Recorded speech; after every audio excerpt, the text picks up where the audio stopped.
तो hello and welcome back to my channel दोस्तों। और आज बहुत ही अच्छे टॉपिक पे बात करने वाले हैं, बुक्स के बारे में। क्योंकि कमेंट कर करके लोगों ने मुझे परेशान कर दिया कि भाई बुक बता दो, बुक बता दो। जबकि मैंने बताया हुआ है बहुत सारे वीडियो में, लेकिन आज ऐसे देखो, एएलपी का बुक, कोई भी कॉम्पिटेटिव एग्जाम के लिए बुक जितना पढ़ो उतना कम है। मैं हर सब्जेक्ट के लिए कम से कम 3-4 बुक रखता था, लेकिन उन सभी बुक्स में कुछ ना कुछ एक ऐसा बुक होगा जो मैं सबसे ज्यादा पढ़ता हूँगा और उसको सबसे ज्यादा फॉलो करता हूँ और मुझे लगता होगा कि ये सबसे ज्यादा इंपॉर्टेंट बुक है।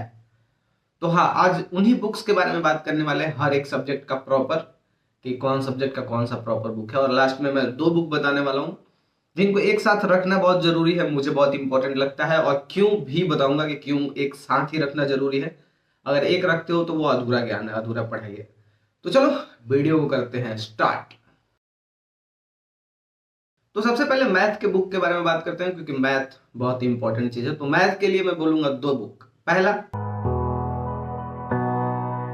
तो ये साहिर अहमद का मैथ का बुक, और मैं ये सबको रिकमेंड इसलिए करता हूं कि इसमें जो भी चीज दिया हुआ है बेसिक से दिया हुआ है। मतलब बेसिक से जैसे क्या होता है कि इसमें जो क्वेश्चंस दिया हुआ, तो पहला क्वेश्चन होगा ना, वो आखिरी क्वेश्चन जो होगा उसका लेवल अप होता जाएगा। तो पहला क्वेश्चन सॉल्व करोगे इजी होगा, दूसरा क्वेश्चन सॉल्व करोगे उससे थोड़ा टफ होगा, तीसरा क्वेश्चन उससे ज्यादा टफ होगा। तो लेवल के हिसाब से इसमें दिया हुआ है मैथ का क्वेश्चंस प्रैक्टिस वाले में। और इसमें जिसको ट्रिक पढ़ना है वो ट्रिक भी इसमें दिया हुआ है। जब चैप्टर का स्टार्टिंग होता है तो उसमें हर चीज का ट्रिक दिया हुआ है, उसका एक एग्जांपल दिया हुआ है, एक एक। तो ये मैथ का जो बुक है वो स्टार्ट करने के लिए बहुत बढ़िया है। मतलब अगर कोई स्टार्टिंग से मैथ पढ़ना चाहता है तो उसके लिए सबसे बढ़िया है। और अगला बुक का बात करते हैं जो कि प्रैक्टिस के लिए मैं बोलता हूं। हाँ, तो किरण का ये बुक ऐसा है कि इसमें टाइप वाइज क्वेश्चंस दिया हुआ है। एक टाइप का क्वेश्चंस का इतना सारा दिया हुआ है, दूसरे टाइप का इतना सारा दिया हुआ है। और इसमें सबसे इसका मेन प्लस पॉइंट क्या है कि ये प्रैक्टिस करने के लिए इसमें इतना सारा क्वेश्चंस दिया हुआ है कि आराम से प्रैक्टिस कर सकते हो। और कुछ लोग बोलेंगे कि भाई हम लोग एएलपी का तैयारी कर रहे हैं, आप एसएससी का मैथ बता रहे हो। तो देखो, मैथ जितना ही प्रैक्टिस करोगे, थोड़ा सा अगर टफ लेवल से प्रैक्टिस करोगे तो एग्जाम में इजी लेवल का जो मैथ आएगा उस पर तुम्हारा टाइम वेस्ट नहीं होगा।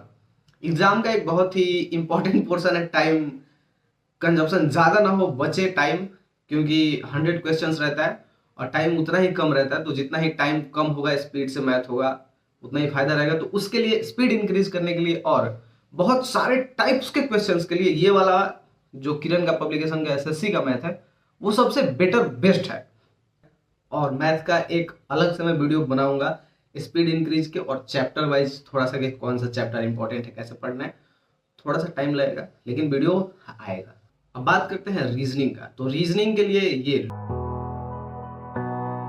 लूसेंट का वर्बल रीजनिंग, अब मैं ये वाला रिकमेंड इसलिए कर रहा हूं क्योंकि इस बुक का खासियत एक ही है कि इसमें क्वेश्चंस बहुत ज्यादा है। और रीजनिंग के लिए, पढ़ाई करने के लिए एक चीज सबको पता होना चाहिए कि तुम जितना प्रैक्टिस करोगे, जितना क्वेश्चंस लगाओगे, वो तुम्हारे लिए उतना ही फायदेमंद होगा। उतना ही प्रैक्टिस होगा, उतना ही स्पीड इंक्रीज होगा। और मैथ और रीजनिंग के लिए स्पीड बहुत जरूरी चीज है भाई। नहीं होगा ना, तो मेरे एक दोस्त का हुआ था एग्जाम में कि वो मैथ रीजनिंग ही करता रह गया था और बाकी सब छूट गया। स्पीड इंक्रीज क्वेश्चन सॉल्व करने से सीधा सीधा कनेक्टेड है। जितना क्वेश्चन सॉल्व करोगे स्पीड उतना ही इंक्रीज होता जाएगा। हाँ, और इसका एक और अच्छा चीज मैं बताता हूँ कि इसका जो स्टार्टिंग है चैप्टर, जो भी चैप्टर स्टार्टिंग होता है तो उसमें क्या है कि उसमें टिप्स दिया हुआ है रीजनिंग के सॉल्व करने के लिए। कुछ फॉर्मूला वगैरह दिया हुआ है। जैसे इसका अगर वॉच देखोगे, वॉच में फॉर्मूलाज वगैरह इसमें दिए हुए हैं।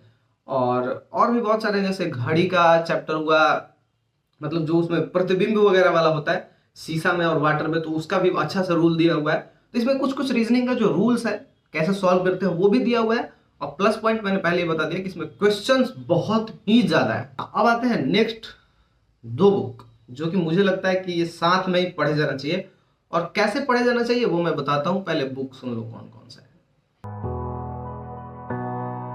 लूसेंट का साइंस का बुक है। और बहुत लोग बोलेंगे कि ग्रीन कवर वाला क्यों, तो ब्लू कवर वाले में सब मिक्स दिया हुआ और हमारे एएलपी के एग्जाम में ओनली साइंस है, तो ये वाला बुक। हाँ, इसका खास बात यह है कि इसमें थ्योरी बहुत डिटेल में दिया हुआ है। और जैसे ही थ्योरी डिटेल में दिया हुआ है उसके लास्ट में प्रैक्टिस वाला भी दिया हुआ है। थोड़ा बहुत क्वेश्चंस दिया हुआ है, बहुत ज्यादा नहीं है, थोड़ा बहुत है। और जो इसके साथ में पढ़ने वाला बुक है वो ये है लूसेंट का ऑब्जेक्टिव बुक। इसमें खास क्या है और दोनों बुक मैं साथ में पढ़ने क्यों बोला मैं बता देता हूँ कि देखो, लूसेंट वाला जो ऑब्जेक्टिव का बुक है वो पहले साइड में रखो। थ्योरी वाला जो बुक है उसको बहुत डिटेल में आप थ्योरी पढ़ोगे, बहुत डिटेल में, अच्छे से डीप में आकर। छोटा बहुत नोट्स बनाना हो नोट्स भी बना लो, जो करना हो। पढ़ने के बाद एक ऐसा टाइम आता है कि हाँ, अब क्वेश्चन सॉल्व करने का टाइम। क्वेश्चन क्यों सॉल्व करना है, उससे ये पता चलेगा ना कि मेरा कौन सा चैप्टर है जो रेडी हो गया। कैसे पता चलेगा? ऑब्जेक्टिव करके। जिसमें अच्छे क्वेश्चंस बन रहे हैं रेडी हो गया, उसको छोड़ो। जो नहीं बन रहा है वो फिर से पढ़ो, अच्छे से रेडी करो। क्योंकि ओनली अगर साइंस है और ज्यादातर फिजिक्स ही है, तो अगर उसको भी रेडी नहीं कर पाते हो एग्जाम में, तो फिर तो लानत है। हाँ, लानत है। तो उसको अच्छे से रेडी करने के लिए पहले थ्योरी पढ़ो साइंस वाले बुक से, और उसके बाद ऑब्जेक्टिव सॉल्व करो। पता चले कि कौन रेडी है कौन नहीं रेडी है। बात समझ गए तो आते हैं नेक्स्ट वाले बुक पे। बहुत ही अच्छा चीज है, करंट अफेयर।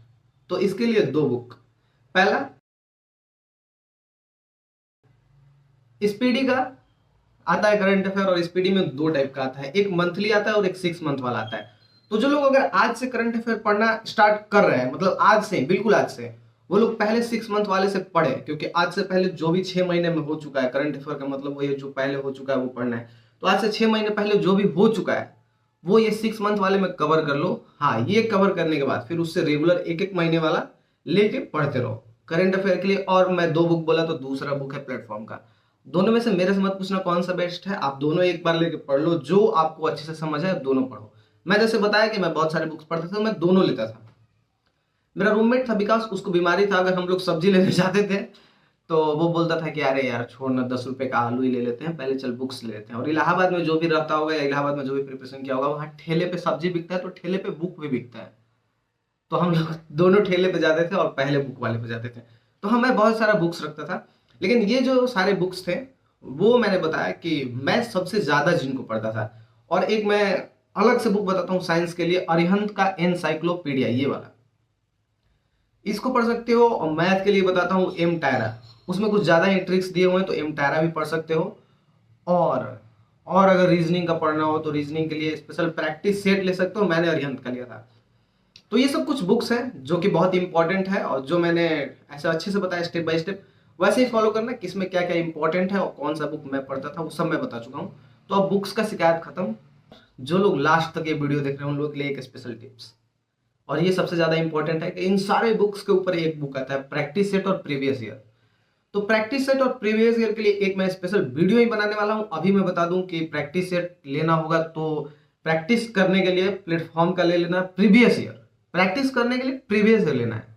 प्रीवियस ईयर दो टाइप का आता है, एक तो पूरा क्वेश्चंस रहता है मिक्स, मतलब जैसे ही पेपर आया वैसे उठा के दिया हुआ है, और एक टाइप का आता है कि मैथ का अलग, रीजनिंग का अलग, साइंस का अलग। तो जिसको जो बेटर लगे वो ले लेना अपने कंफर्ट के हिसाब से। ये था लास्ट का टिप। हाँ, सारे बुक्स के लिए मैं एक और चीज बोल दूं, कुछ लोग बोल रहे थे कि इंग्लिश के लिए अलग बुक बता दो। इंग्लिश के लिए तो देखो भाई, सिलेबस सेम है ना, या तो इंग्लिश में पढ़ो या तो हिंदी में। और जो जो मैंने बुक बताया सब हिंदी में भी अवेलेबल है और इंग्लिश में भी अवेलेबल है, तो ले सकते हो आप लोग। ठीक है, चलो ठीक है, मिलते हैं नेक्स्ट वाले वीडियो में। तब तक के लिए अलविदा, सब्बा खैर, और सब लोग अपना ख्याल रखो।